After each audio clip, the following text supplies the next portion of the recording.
We have a very fascinating show for all of you today. It's all about the secrets of Qabalah.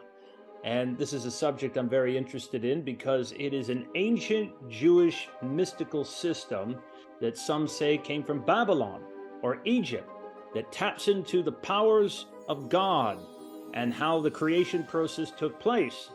And joining us today is my very good friend Alberto from Romania, and he's going to be discussing all these connections as well as how it relates to his art and unlocking its many secrets, including doing path working, the tree of life, and the middle pillar. But first of all, I want to talk to you all about these amazing functional mushrooms that I've been telling you about on every show. And if you've never tried them before, do check them out.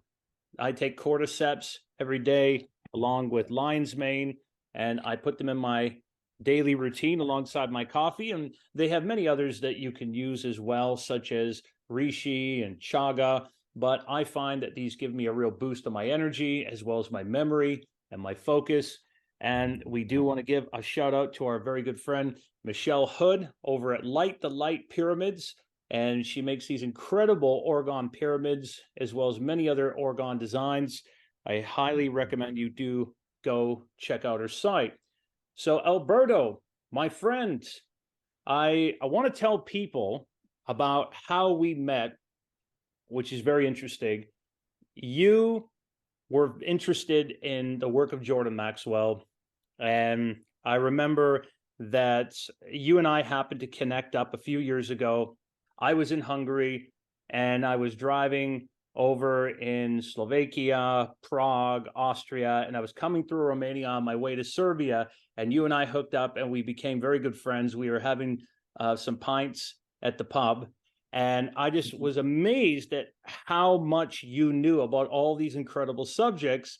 And just to give people a little background about who you are, and they might not know this, that you are an accomplished musician. He is a rock star. He does big shows. He's toured in the United States, but also in Romania.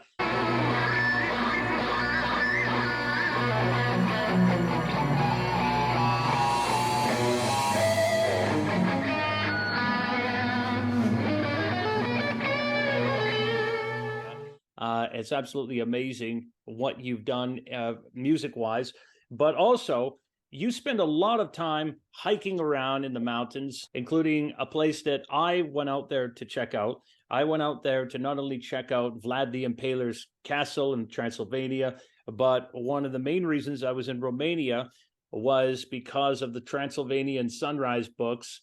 These are by Radu Cinamar and Peter Moon that allege that there is a Sphinx up in the mountain, which, by the way, you and I will have to get into on another show, because I have found the exact replica of this Sphinx in Hungary, where they say Nimrod was buried. But does it look similar, or? It's identical. And the church has actually put a cross on the top of it, just like they did to the other holy sites that you and I were talking about with the Dacians in Romania, that the Roman Orthodox Church went there by where Zalmaxis was. But in this area up under the Sphinx in Romania, almost everybody knows about this. There is this area that was found underneath it, they claim, that had three ancient tunnels, one connected apparently to Egypt, Tibet, and deeper into subterranean chambers in the earth. And it was said that it contained monoatomic gold, various tables, and a holographic record system of the ancient world. And when you look at this system, they claim that there's been giants that were buried there. They claim it was the Anunnaki. There's underground crystal pyramids. You've spent a lot of time hiking up in those areas. Hello, my friends. I salute you from the Romanian Sphinx. Even this month, I was like 4 times on the wide valleys. But yeah, we're gonna ask me if I saw something strange or extraordinary. Yeah, well, have you? Speaking of this, and we will get back into the subject of the Qabalah here. But have you seen anything extraordinary up there? No, I heard stories told by friends of friends, but me personally, I didn't experience something wow. No, I wish I had, but Well, when I've been up there, I talked to a guy that, I mean, there was roads that I couldn't even drive up to at the time. They were closed off by military. I don't know if you've seen that up there, but there seems to be that there's guys up there that will tell stories that they will say that there's been military involvement. I do know that I couldn't even fly my drone up there. The drone had problems flying or even taking off. There was some kind of interference. It was almost like an electromagnetic interference. It was very strange. I I think it's very bizarre whatever's gone Yes, on up there. regarding this, yes, there are areas which I heard that somebody from the rescue guys told me that there are areas in which certain scientists came and measured the electromagnetic field there, and it's very high in certain areas, but otherwise, I don't know. I can speak on behalf of. It is. Well, I would like to do a show with you, and I also would like to bring on Peter Moon, because I was speaking to Peter Moon. He is the one that's published these with Radu Cinemar, and there's a new one out in the series as well. And Radu Cinemar is apparently, that's just his fake name, his pseudonym. And I was told that by people in Romania as well. Yeah, it's not his real. Radu, it's a name, but Cinemar, it's an acronym, I think, or it's an inverse something. Whatever. We need to do a whole show. And for everyone watching this right now, the footage that we've been showing you while Alberto and I are talking, this footage that you've been seeing, that was shot by Alberto on his camera. The footage that you've been watching while we're talking. So I also wanted to say that alongside those shows that I want to do with you, and we'll explore the mysteries of Romania and how it also connects to the bigger picture of the Carpathian Mountains, including Hungary. So there's a lot more for us to explore there. You have been doing this incredible Qabalistic art.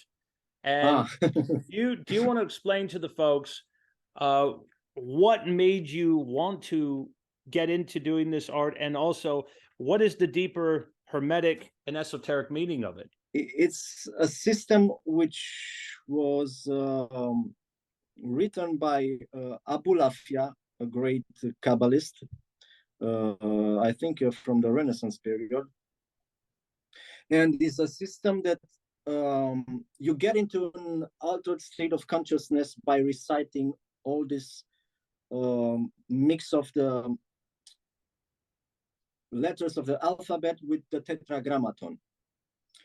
And by adding different vowels, after you're reciting all this, like the whole 22 letters of the Hebrew alphabet, mixed with the Yod He Vav He, okay?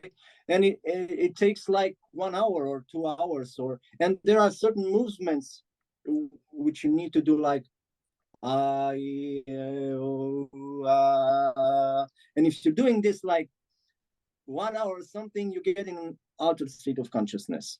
And most of the ancient cults or mystical practices have something to do with meditation and getting into your subconscious.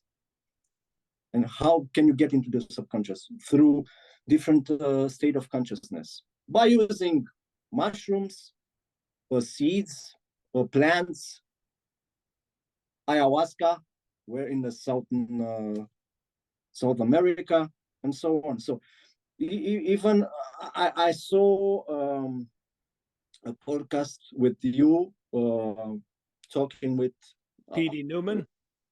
Yes, and he said that 2 different plants. It's like in the Orient, or because you mix some plants and they have a similar effect like ayahuasca. Yeah, but here's what I want to add to that. That you don't necessarily need to take anything to get into an altered state of consciousness. I don't believe, if you have the right breathing techniques and if you are practicing meditation. But I think in some cases that these plants have been put here on Earth, as we know from our ancient shamanic traditions, these entheogens. I mean, even the Egyptians, they had their various things, including blue lotus, that they were using to help relax and get into an altered state. But you don't need to do that necessarily, but it's more like training wheels. I don't see anything wrong with it. However, I also want to say that this type of Kabbalah that you're talking about going into Hermeticism, we should differentiate it for people, because traditionally we have Kabbalah with a K, which is known as the traditional Jewish mysticism Kabbalah, that is more, I want to say, it's almost like when we talk about Buddhism, they talk about Chinese Buddhism, which is more pragmatic. Then you go up into, let's say, Tibet. It's a lot more mystical.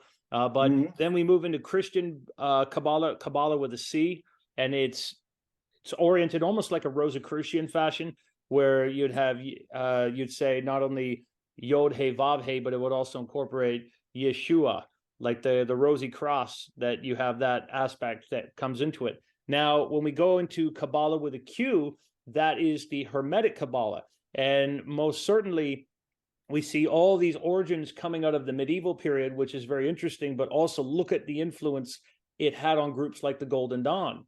When you see the Golden Dawn, or even Mathers and some of their earlier writings, they most certainly were affected by that. And I wanted to ask you, do you see that these systems, the Kabbalah systems that were there with the Hermetic stuff, that influenced the Western mystical tradition? Do you think that influenced the ceremonial magic groups? Oh yeah, it's the main part. We have Hermetic Kabbalah and Enochian magic, right, from John Dee and Edward Kelly. Yeah. And you said that the Rosicrucians, I don't know this, but they inserted the shin between the tetragrammaton, and it's Yud Hey Shin Hey. No, sorry, Yud Hey Shin Vav Hey, Yeshua. Yeah, so I called it. Yeah, with that we see coming in, how much do you think that the Kabbalah with a K, traditional Jewish Kabbalah, how much do you think it differs from Hermetic Kabbalah? Like, how big of a gap is there? There are big differences, because as how I understood it, the regular or traditional Kabbalah, they don't agree with the Hermetic Kabbalah, which they say incorporated all that magic stuff, high magic, low magic, whatever, using divine names, not only the Shem HaMeforash, but different archangels, in planetary archangels, intelligences, spirits, and so on. And they are like, don't mess with it. It's not good to get too close to it, because you don't know how to handle it. And but I need to emphasize this. I have here, it's in Romanian. Israel regarding the middle pillar. I was absolutely blown away by this book, and I was thinking, in the Western world maybe they do not feel that, but here in the Eastern Europe in the 20s or the 30s, I think people didn't have a clue about this knowledge, and we need to thank Israel Regardie for putting out this. Can you tell the people about who the great Dr. Israel Regardie is? Now, when we're talking about Regardie, yes, we need to mention the wickedest man. Crowley. Yeah. Some say he was a genius until the Second World War, when he wrote his first books. And after that, when he moved to Sicily, Cefalu, he had an, I don't know how to call it. I'm sorry, I'm not an English native speaker, so sometimes it's hard for me to recall great. Some words. You're doing great, my friend, and you're absolutely right. Okay, he had a period when he went, he got to the extremes. Yes. And whatever, but Israel Regardie was his secretary. And at some point, I think that when it was a moment when the Golden Dawn was to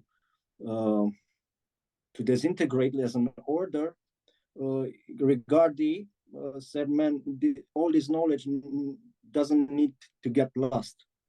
So he published his diaries, and everything we have from the Golden Dawn is through Israel Rigardi, because all this knowledge was for an elite. It wasn't for the regular people.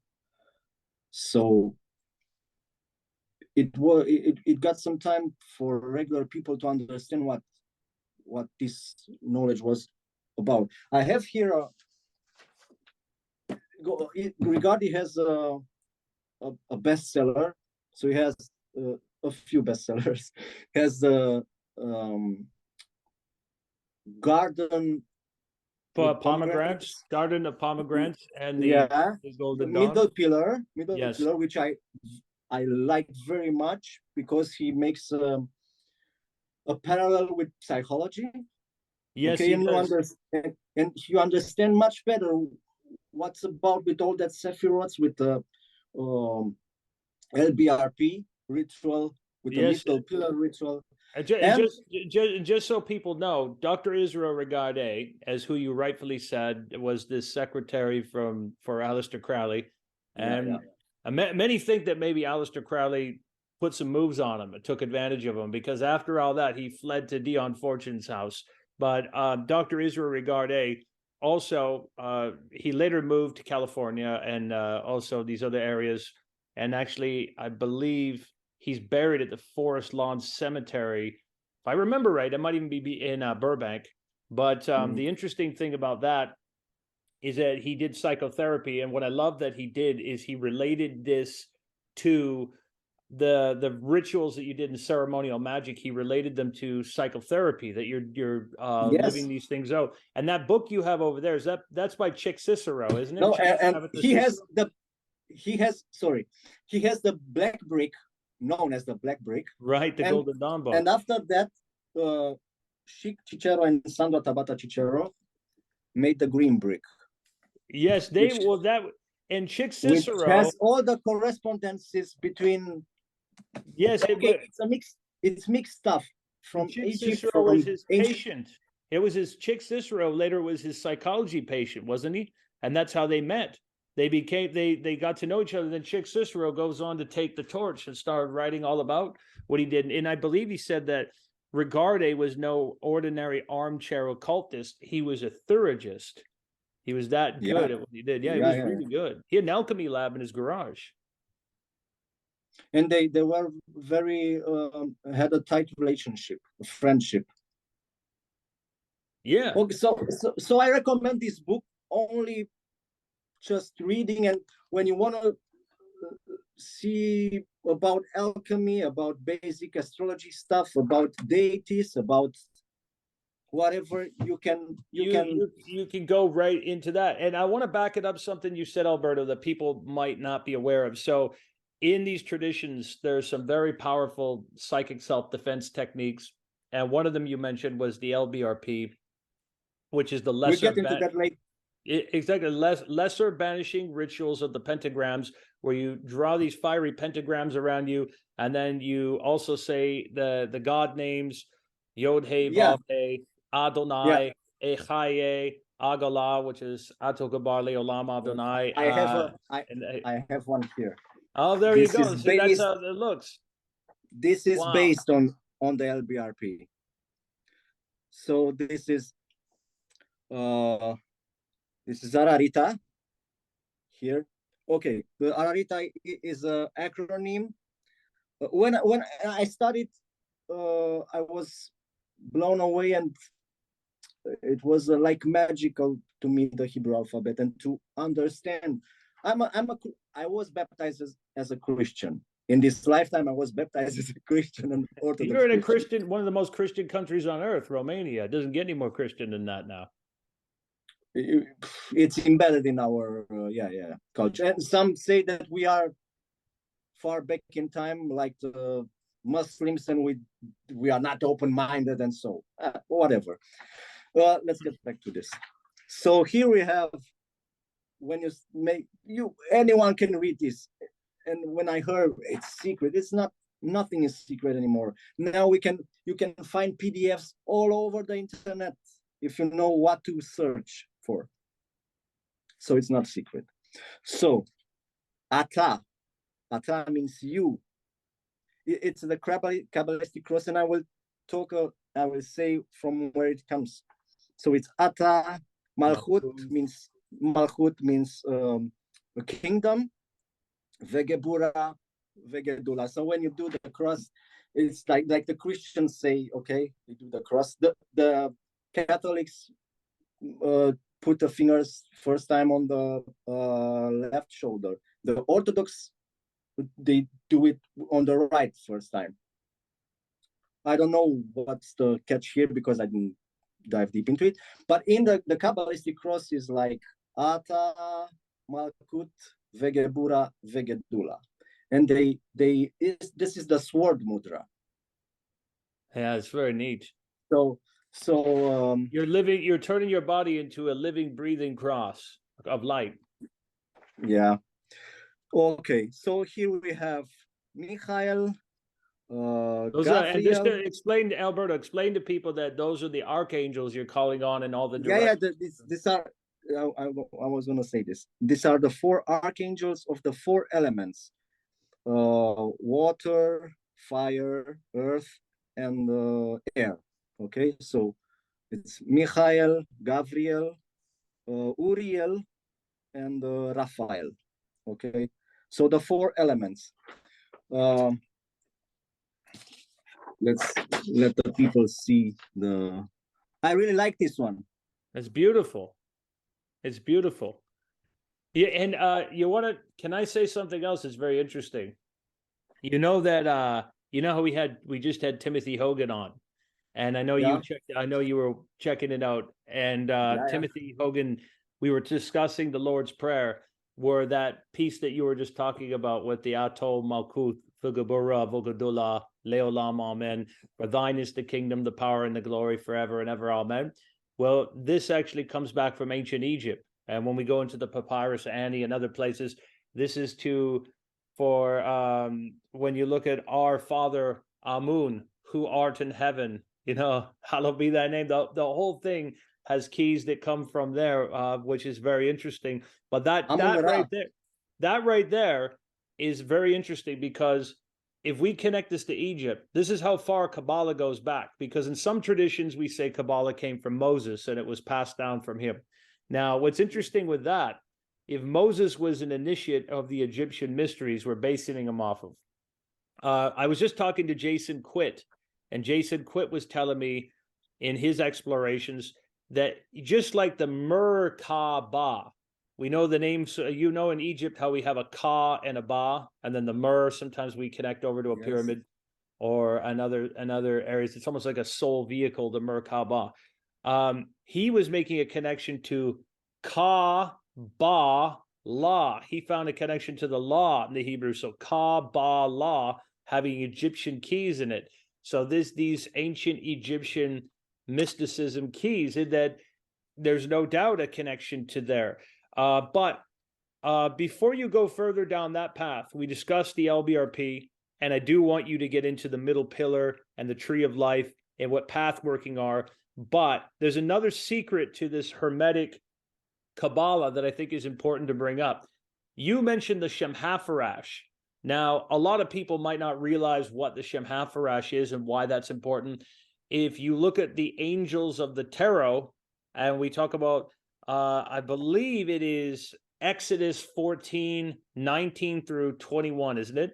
You go into Exodus 14, 19 through 21, and the 3 verses. Yeah. Right. And then you reverse them and you get the 72 angel names, 72 names. And also in the Goetia, where we look at the names where they got the demon names from, that comes from the Shem HaFarash. Those are also the keys to the angels of the tarot. Please continue. I wanted to say that this is a verse in, I think it's called in English Chronicles 29. Yes. 29, 11.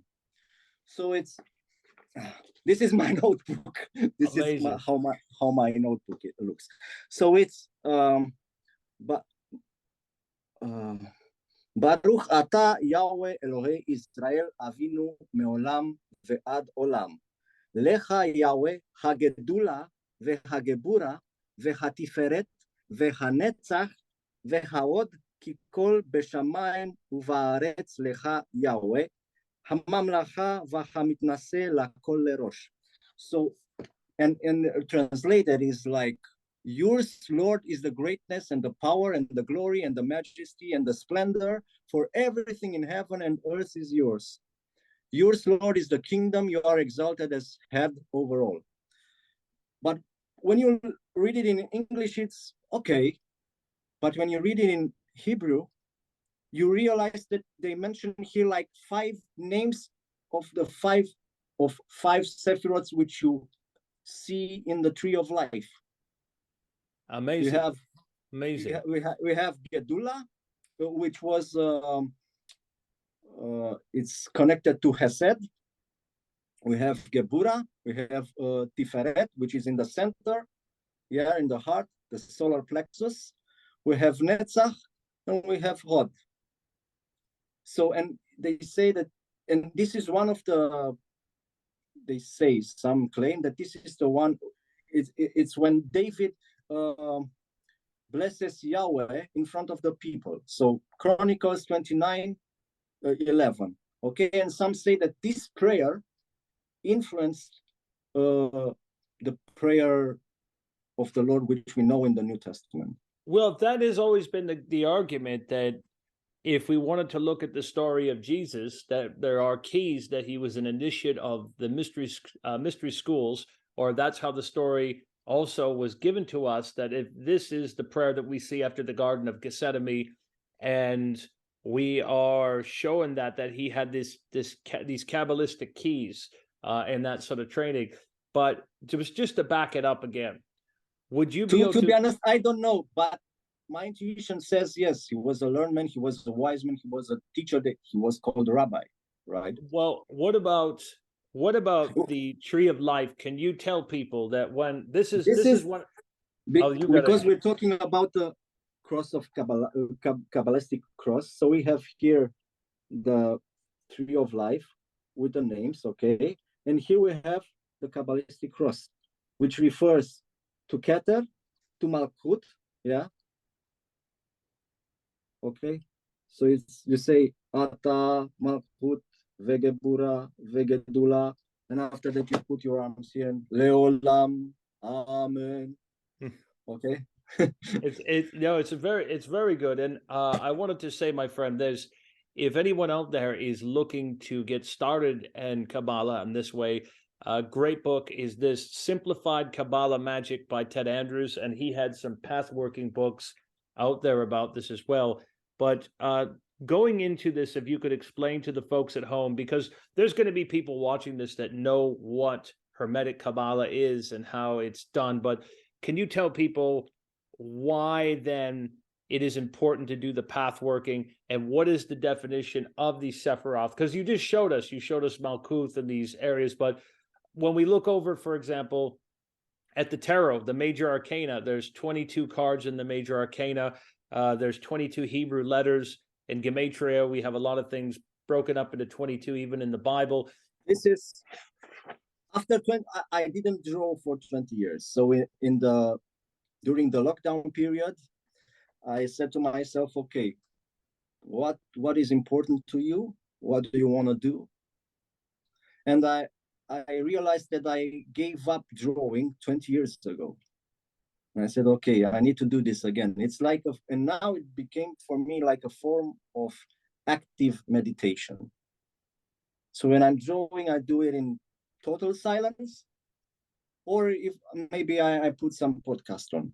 But when I draw a line from left to right or from right to left, it's like I'm here. When in meditation, you're here, you're not there, you're not in the past, you're not in the future, you're present here, doing this line. Okay, so this is one of my first drawings when I started again to draw. Let me put it this way. So we have here, let me know if do you see it? So I can see it great. Okay, so we have here the Sumerian gods. Yeah, left to right, and here in the middle we have something that is familiar and looks familiar, and it looks like a tree of life, right? Right. So after that we have the Kabbalistic tree of life with the planets corresponding to each Sephiroth. The snake, the snake can be wisdom, can be energy, can be, okay. Here we have Gan Eden, which means Garden of Eden. Paradisos, because Gan Eden was later translated as Paradisos. Okay, here is written in the same thing in Sumerian. The pomegranate, which is an exotic fruit, it's the fruit that has the most seeds. How do you call it? It has, yeah, very much seeds and flavors, and also it's associated. If you think about that with the pomegranate, if you look at those Corinthian pillars, and also as Manly P. Hall talks about, that's why we see it at the top of the pillars. That's kind of like the earthly pleasures that some of us like to say Adam and Eve was a story about an apple, but symbolic, it's more like you're consuming, enjoying all these tastes and flavors of earth. I think the apple was added later for the Europeans. I think you're right. And look, have here the skull and bones, 322. Exactly. For the people which do not know what Genesis 322 means. Genesis 3:22. 322. Do you? I have it here because I. Oh, I don't know where it is. Yeah. Can you say what? So you want to look it up? If you want to look, can you look it up? Can you read it to us? Genesis 3:22. Yeah. Genesis, Bereshit. Yeah, this is the name in Hebrew for Genesis. Okay, here is the verse in Hebrew. It's in Latin and in Romanian. I don't have it here in. Can you say it in English so that people can? Do you want me to look it up, or are you going to look it up? Yeah. Or Gina, it's hard for me in English because I'm not used to a lot of things. I read them in English and translate them into Romanian, and now I need to do it the other way, and it's hard for me. No problem. And the Lord God said, "Behold, the man is become as one of us, to know good and evil. And now, lest he put forth his hand and take also of the tree of life and eat and live forever." And very curiously, we know what's interesting. A lot of things happen on 322, such as the Georgia Guidestones were erected on 322, 1980. Like you said, that the Skull and Bones is significant. On the Skull and Bones Club, it says 322 underneath it. And very coincidentally, the lockdowns, they all took place on 322. So it's a very interesting, significant key to certain groups as well for everlasting life. Yeah, okay. So now people know what the verse is all about. And we have here the snake, it's a symbol of knowledge and wisdom. Okay, so it's the fall because the serpent tempted Hava, Eve. And now, so this is the way the man fall. And he fell. It's very interesting here. He fell into matter. I know, let me.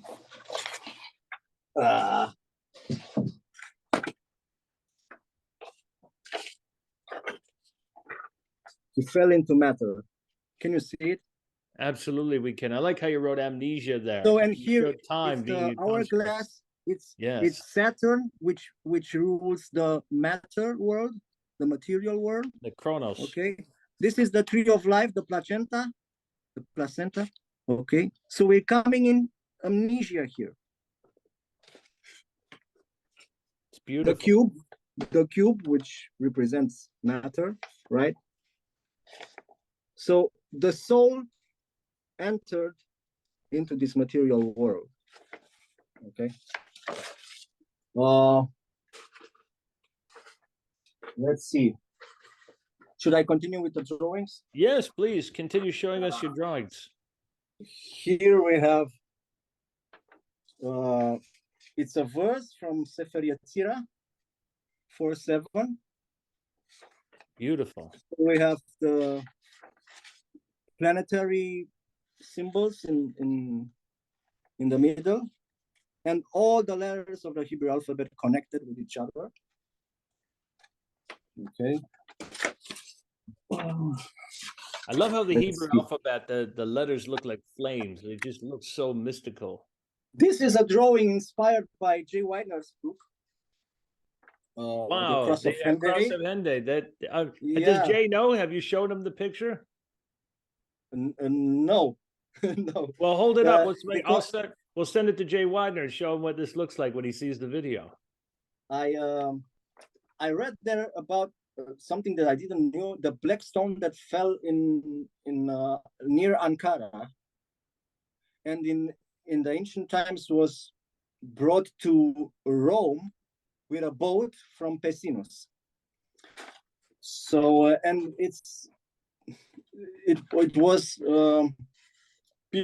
people venerated this black rock, which was a meteorite or something, and it somehow connected with the black Isis, because this archetype with the mother goddess and the little child Horus later on was transformed and depicted in what we see now in the churches, like the Virgin Mary and Jesus the Child. I didn't finish this one. Here is the Beautiful. okay. I didn't finish this one. Don't ask me why, because I start a lot of drawings and I don't. I like the moon So cycles. this is how the black stone fell near Ankara, Pessinus. And with the boat from Pergamon, they brought it to Rome. Because it fell from the sky, it was divine. We can talk here about the black goo, the Kaaba stone. Yeah, well, the Qabalistic is very interesting, and what I like that is interesting on that poster that you drew, the moon cycles are there, and when you look at the entire system, when we talk about Judaism, we talk about these Hebrew traditions, they're all the holy days are all based off of moon cycles. That's all. It's on the lunar calendar. It's the most obvious thing in the sky. Absolutely. And you can't deny the effect which the moon has on the sea. We are how much? 80% water. Well, look at what the story with Moses. He's going up to where? Sinai, Sin AI. If you don't know what sin means, everybody go look it up. Sin, when in that relation, if you look up the Chaldean moon god, his name was Sin. And so it's Sin AI, and he's going up to the mountains in that area. It's very interesting. Synagogue. This is from Jordan. Synagogue. Yeah. I don't know how many know. There are two type of hexagrams. So this is the normal hexagram, the Star of David, which we all know, but we see it in a lot of ancient Indian temples as well. Okay, but there are also another hexagram, which is like the unicursal. Okay. What a beautiful drawing. So unicursal means that the line doesn't break. It's a continuous line. We know this symbol mainly because Crowley and popularized it, made it popular, right? Yes. Through telema. But the first guy that ever drew this symbol was, guess who? Giordano Bruno. Giordano Bruno. Yes. Oh, beautiful. And you can see it here, right? Amazing. Okay, let's go on. And he was quite a knowledgeable guy on more than one thing. And he told us, by the way, he had told us there was innumerable other Earth-like planets out there with life on them. But every time you hear that someone was burnt on a stake, think of him. Dig deep. These are some Roswell Chapel. The Rosalind Chapel. Sorry. Yeah, and Timothy Hogan is there right now. Yeah. So this is this wall is like a representation of the remains of the wall from the Second Temple. Just beautiful. This wall. Just beautiful. Okay, this is one of the columns inside. It's beautiful. It is very beautiful in there. I loved visiting there. It reminds me of the. I wish maybe in this lifetime. Here's the thing. People always refer to the stories with Dan Brown and the Da Vinci Code when they talk about conspiracies about that place. But I think Dan Brown really took a lot from Bayesian and Lee. You know that. But let's get back to what you're talking about. I was talking about Holy Grail, but your drawings yes. incredible. This is these are the 72 names of God, angels. Yes. Oh, but the I will talk about later because I have a drawing precisely about that. And the letters of the alphabet, and this is a stylized Aleph combined with the letter Lamed. I see that. It's beautiful. Okay. Here we have the nerve. I will do this from scratch because I didn't like how it ended. This is the nervous system of the human body and the Sephiroth. Okay. Amazing.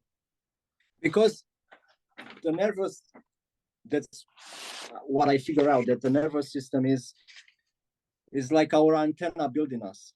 It's like your Bluetooth or your Wi-Fi in your phone, but you don't know how to use it or turn it on.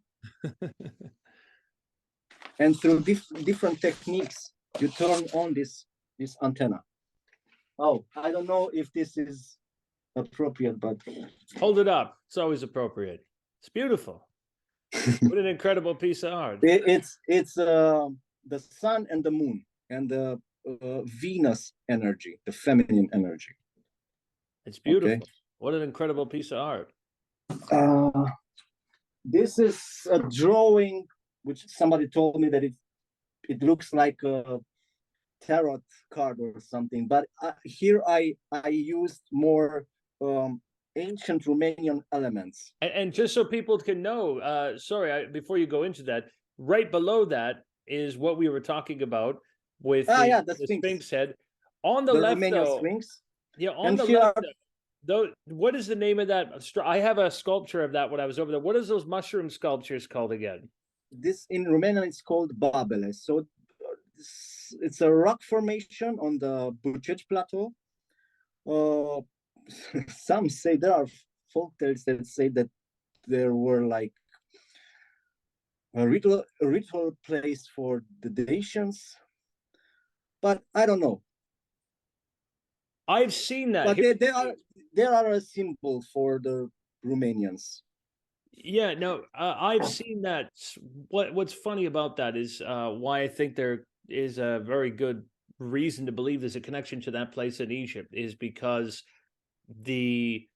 that exact formation. Number one, I do think it was related to mushrooms. I mean, they're an amazing protein that grows underground, and there's a connection to unlocking mystical things, especially when I've seen the connection between looks like mushrooms and blue lotus mentioned side by side in Egypt. But I've seen that exact formation almost portrayed in Egypt. And when I came to Romania, and I was like, wow, I see that here, and it's near what looks to be like a sphinx.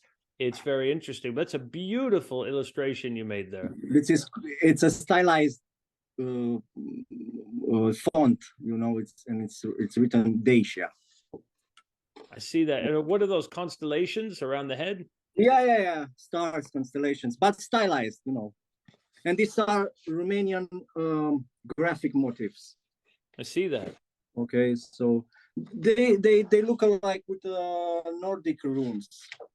While you're showing us this art, and I'm not sure how many more pieces you have, I really wanted to ask you too, as you get into this, I don't know if you have specific art about this, but when we talk about the working with, there you go, you got the Tree of Life there. I was going to ask you about the Tree of Life in the middle pillar, if you could explain to people about how they could use that path working, because you and I have talked before that you said to me the tradition is that normally you wouldn't study Kabbalah till you're about 40 years of age. And you told me a reason for that. And I want you to explain that reason, but also how using something like the Tree of Life in a meditation or using the middle pillar, how could that awaken greater abilities in folks' spiritual awarenesses wise?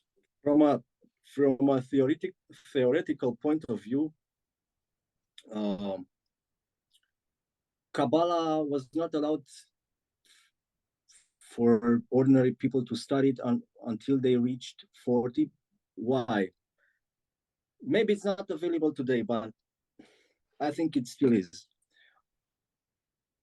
Even if you want to or not, until the age of 40, you get through all the stages in life. So you experience loss, you experience hate, you experience your girlfriends dump you, you can get a divorce, you get married, you get children. If you're not nostalgic, daydreamer artist like me, at some point you will realize that you need to work in life to pay your rent, to pay your food. Okay, so you can't be a daydreamer all the time. And you get through these different stages, and at some point you achieve wisdom, okay? The daily wisdom. So you get more balanced until you reach 40. Because when you get and start to know about these things, Hermetic Kabbalah or magic with a CK at the end, it's a technology. It's which is not bad or good. The bad or good depends on your intention. And if you're not wise enough, you can harm yourself. So, and even Israel Regardie said about the middle pillar that you need to do the LBRP for like 9 months at least until you get to the, because you're working with energies, and usually people do not know what they're doing. They're drawing the energy of both sides of the body and balancing it, and you're right, it's powerful. It's powerful, and they can harm you. And I searched on the internet because I'm as you, we both are Aquarius, right? So we're studying until the last tiny thing that we can learn about it. And some say that they started to do the LBRP, the middle pillar, and things start to fall apart in their life. They break, the relationships break, they get jobless. Because why? You're calling the divine energies into your life to put you, to balance you, and to put you on the right track. And if at that moment in your life you're not on the right track, you're in a false relationship, maybe you have a job that brings you money, but it's not good for your evolution of your soul, these energies will balance all the things in your life. I agree with you. And everything from a mundane perspective, everything can seem that starts to fall apart. And you don't understand why. So these are things that I believe people should not play with. I talk about from a theoretical perspective, and that's what I'm going to show you now. So we have, let me,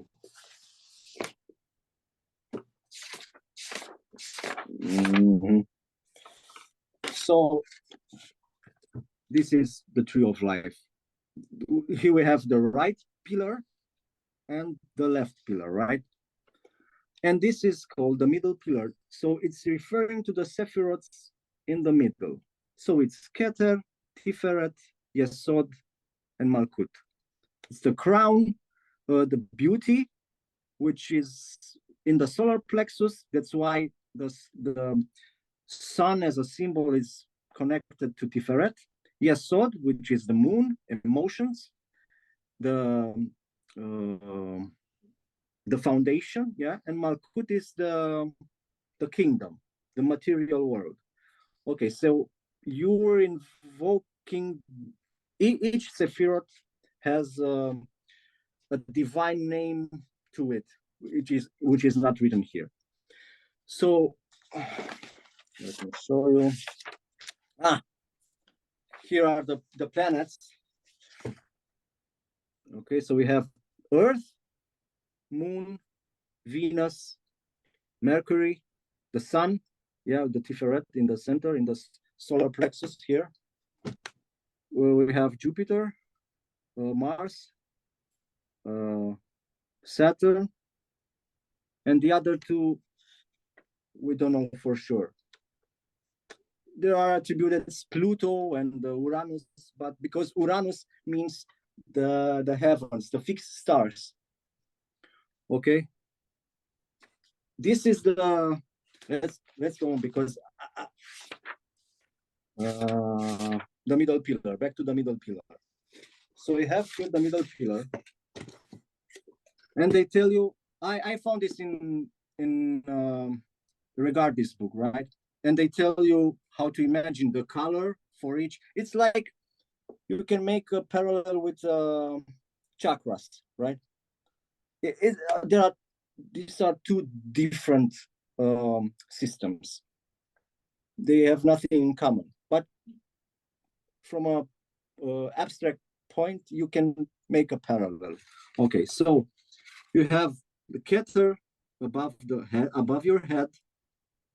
You have Chokhmah Bina somewhere on the side of your temples, the right temple and the left temple. Da'at, which means knowledge, which is not a fake Sephiroth, but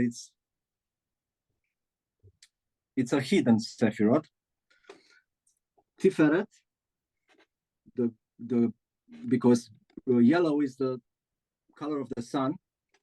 Yesod, which is in the how do I call it, the intimate area, and Malkut here. Okay, so you're invoking by visualizing this, and you say out loud, after that the light comes down, Yahweh Elohim, Yahweh Eloah Vedat, Shaddai Elachai, Adonai Haaretz, and you say them out loud. Now, I started to search on the net, trying to translate word by word to see what those things mean. If I discover something else, what we find in most of the books. I am. Yes, but this is the thing. My Hebrew teacher told me that in Hebrew, from a grammatical point of view, they don't have I am. It doesn't exist. So we have, like, if I say Ani Alberto, I Alberto, I Alberto what? I am Alberto. Okay, or Ani Sameach. I happy. I happy what? I am happy. So it's understood. You don't need to point it out that I am.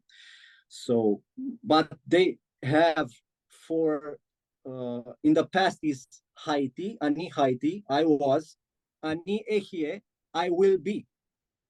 Fascinating. So Ehie doesn't mean I am now in the present. It means I will be. Okay, this is from the modern Hebrew perspective. So when the flaming bush, you know, the Moses, and it's right. Ehie, Asher Ehie, they translated it, I am that I am. But when you put it in the way of modern grammar, it's like I will be what I will be. That's exactly right. And now, okay, interesting. It is, and there's so many interesting correlations between what we would look at from an ancient interpretation to the modern Hebrew. But can I ask you a question, my friend? Behind you, you had another picture that you had drawn. It looked like another tree of life. This what? one. Let me. Can I finish with the go godly ahead. names? Okay, so we have Ehie. Okay, I will be. Yahweh Elohim. Okay, Yahweh. Nobody, and Jordan Maxwell pointed out this as well. Nobody knew how to pronounce it. It's like a notaricon. It's like an acronym. Yahweh. Yes. Okay. So, and when rabbis or people, when they're reading the Torah out loud, when they get to this word, to the tetragrammaton, they spell it out loud, Adonai. Lord. Nobody say out loud Yahweh or Yahweh or Yehovah. No, they say Adonai. Okay, so it's Yahweh, the God. Here, Elohim, it has a plural termination. Elohim. There are plurality. Like, yes, but also we have Maim, which means water, but it's also a plural termination in Hebrew, or Shamaim, which is heavens. But Shamaim is heaven. You translate it in English or in other languages as in a singular. But it has that termination. Why? Because there are more heavens. It's not only one heaven. There are more layers in the heavens. Or they have for the face in Hebrew. The face is panim. Panim. And it has also the plural termination. Why? Because we are a subject to, we are changing all the time. Only the God is the same. We are changing, you and me, and we are not the same person like half an hour ago. So we are always changing. So we have more faces to show. So that's why it's panim, it's faces. But okay, so we have, after that, we have Yahweh Eloah Vedat. So it's the God of Yahweh, the God of knowledge. Okay, Shaddai El Hai. Here is very interesting that so El is the God. We have two names which you can refer as a singular. It's El or Eloah, and Elohim in a plural. So Hai means life, and Shaddai means breast. So what are babies doing with the breast? They drink milk. That's right. So they can't live without the breast. So they feed. So God is feeding us with life. So he's the main feeder. No, it sounds terrible, but you get what I want to say. No, I absolutely get what you're saying. Our life is coming from God. That's where we are. Yes, nurtured the from, life, the life. sustained from. Okay, and after that, Adonai Haaretz, which means God of the kingdom, of this material plane. Okay, let's go here. That was beautiful, by the way. Alberto, thank you so much for explaining that to us. You did a beautiful job, my friend, and your illustrations are incredible. This is beautiful. Look at this. This is incredible. Do we still have time? Well, let's finish up on this, and then Okay. next time we'll get into more Kabbalistic. I still have. We need to talk about the Shem HaMeforash. Yeah, we'll maybe do that another time. Yeah, we'll do the Shem HaMeforash on the next show. Let's look at this. Wow, So, that is so beautiful. The path on the tree of life fits with gold. So I use the golden marker. It's so beautiful. You did such a great job on that. That is incredible. Look at the see detail. the reflections? Yeah. How long did that take you? Oh, a few days. Just a few days? I was going to guess a few months. No, not a few months. But I can draw more than 2 or 3 hours because my eyes get tired. You know? Yes, that's beautiful. So here we have okay. I forgot about this drawing. So this is inspired because I heard in one of Jordan Maxwell's shows this verse. So can you tie the chains of the Pleiades or loose the straps of Orion? Can you take out the constellations each in its time, and can you console Aish for her children? Do you know the ordinances of heaven? Can you place his dominion upon the earth? So, and here we have Orion. Okay, here we have the planetary names in Sumerian. So we have like, it's Ea is Saturn, Jupiter is Marduk, Mars is Nergal, the Sun is Shemesh, which sounds the same in Hebrew. Okay, we have Venus, Ishtar, Mercury, it's Nabo, and the Moon is, as you said, Sin. Okay, and here are the names of the planets, the 7 ancient planets, in plus the Earth in Hebrew. Why 7? Because they at that time you could see only 7 planets with a naked eye. So we have Shabtai, Tzedek, Ma'adim, Shemesh, Noga, Hohav, Hama, and Yareach, the moon. Do you know where Jordan Maxwell got that from?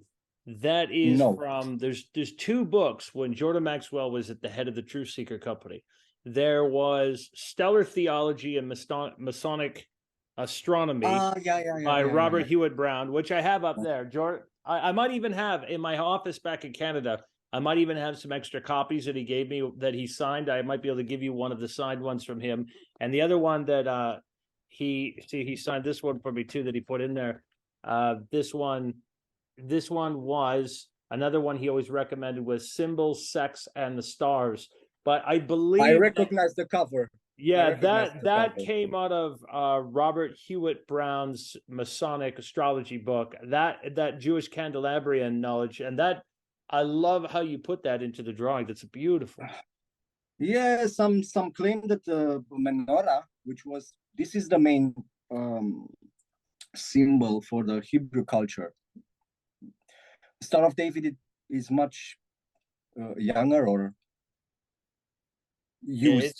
It's used for like what, 200-300 years maybe? No, more. But the menorah is the ancient symbol for the Hebrew culture. Okay, here we have the 3 mother letters, Aleph, Mem, and Shin, which is Aleph is for air, Mem is for water, and Shin is for fire. After in Sefer Yetzirah, which is the most oldest book which regarding the Kabbalistic writings, it's much older than the Zohar. Wow. But yeah, it's written from an historical perspective, because okay, they say that the Zohar was an oral tradition from Adam and so on, okay, but from a archaeological or historical perspective, they say that the oldest writing which they found is Sefer Yetzirah. Okay, so here are the letters which are attributed to the planets, okay, and here the letters attributed to the zodiacal signs.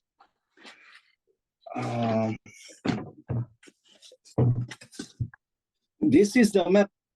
A lot of people say that, oh, they got it all wrong. They said that everything turns around the earth. This is the map of the soul. Earth means matter. It's our body, and we have all this. When you're ascending through this spheres of energy, can you call them?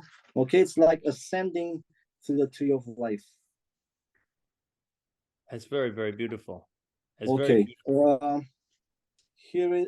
I like this one because it was like is that Luke 22:10, where the disciples say, Master, where are you going to be at the last Passover? And Jesus says, exactly. Meet me at the house with the man with the water pitcher, which is Aquarius, the new age that we're entering. I love that. Because at that time only, so the men were hunting, right? And the women around the house were carrying water, usually. Yeah, and the word house, though, is an astrological term. But then down there, you even have the shofar horn, which is the leaving of the Taurian age from when the calf is destroyed, with Moses on the mountain. Then we move over to Aries that comes in. I love how you even put the golden calf, and then you have the fish for the age of Pisces. Because Jesus fed the crowd with two fish. Opposite directions. It's amazing. I want to throw in something else, but you were talking about the hexagram, the as above, so below, the Star of David. Jordan Maxwell used to point out to me that if you Google this, that the place that you'll find the most swastikas, and I'm not talking about the ones later that the Nazis turned out. Not just India. Google this. You'll find them on the mosaics of the synagogues over in Israel, across Jerusalem. And he used to tell me, I've heard a couple of things that are really interesting about this. First of all, there's some rabbis and Kabbalistic groups have a belief that the Hebrew people came from Hebron. And there's a place called Hebron that's important to NASA. When we look over at Jerusalem, it's in the middle of a large landmass. When you're in Jerusalem, you can see that the languages get split. When you go to the west, the languages are written left to right, away from the heart. When you go to the east, all the languages are written right to left, which the secret teachings. It's like a cross line on the map. It is, and it's very important to the secret societies. But when you looked at the tetragrammaton, tetra meaning four, gram meaning grammar, then aton is like the Egyptian Aten, and then Timothy Hogan brought it up too, that when you go and look over at Adonai, that is just like Akhenaten's priest. His name was I. So Aten, I. Now, here's what's interesting. Jordan Maxwell said that when you look at, I'm not talking about the version of the swastika that the Nazis stole and then turned it on its side. But if you look at that, he said that, point in fact, when we connect that to the tetragrammaton, that with the Yod, He, Vav, He, that it is the same symbol in a different fashion than the Star of David, the hexagram. It's got the same aspects to it. So it's very interesting that how ancient these symbols are, right?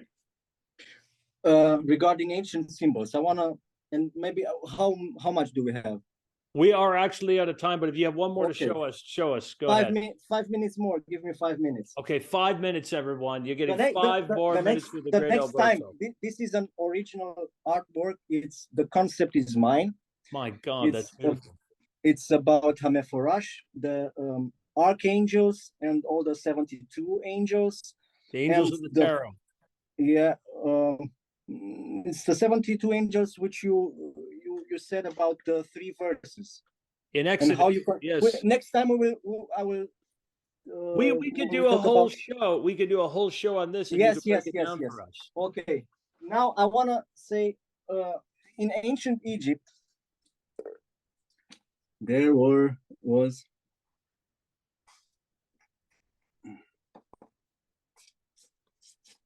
the ox, the bull. Okay. Later on, as a pictogram, it became something like this. After that, transformed something like this. After that, something like this. The Greeks rotated it and became the letter A. After that, it was something like this. Later on,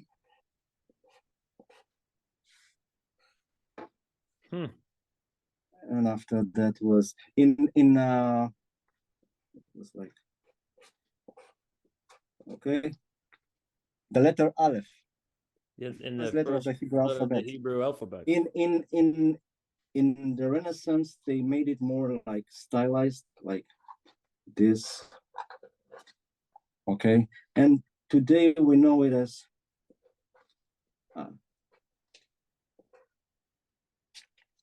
something like this. Okay, so what the letter Aleph has a divine aspect to it, but because it comes from the ox, from the bull, the bull, what was the bull? It was the most powerful animal around people's house, because they were not gardening. How do you say? They farming. Yes. Farming. So it represented the strength, the power. Okay. Good. Another pictogram. This one. You see it? Okay. So this was a house or a tent. Here inside was the woman, because she was protected. He was the entrance for the man. Okay. So in the Aramaic script, this letter became like this. You can check this out, because okay, this is the and later on it became something like this. And as we know it today, the letter Bet, the second letter of the Hebrew alphabet. Okay, and now if we put these two together, it's like the ox. Okay, it doesn't. Okay. Yeah, and when we put it this way in Hebrew, it's Ab. Later on, Abba, which means father. What is the father? It's the strength of the house. Wow, beautiful. Yeah. Or another thing. So keep in mind the Aleph letter, right? And it was that one. Oh, sorry. It was this one, like this. Later on, you can see it like this as well. Okay. Later on, it became like, and as we know today in a modern script, it's like the letter Lamed, which is the symbol of the shepherd staff. And we can see the staff, you know. You can see that also on, that's the logo on Superman's chest. Exactly. Yeah, and, that is the house of El. That's right, the house of El, like the Elohim, or the same as we would relate to the Anunnaki. So you see bishops all over the world, and the Pope carrying the staff, the shepherd staff. What would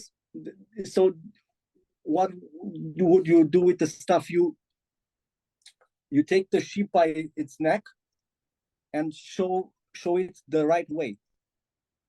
It's amazing. Right? Look how it evolved into all the different ways you use the staff. So when you put this together.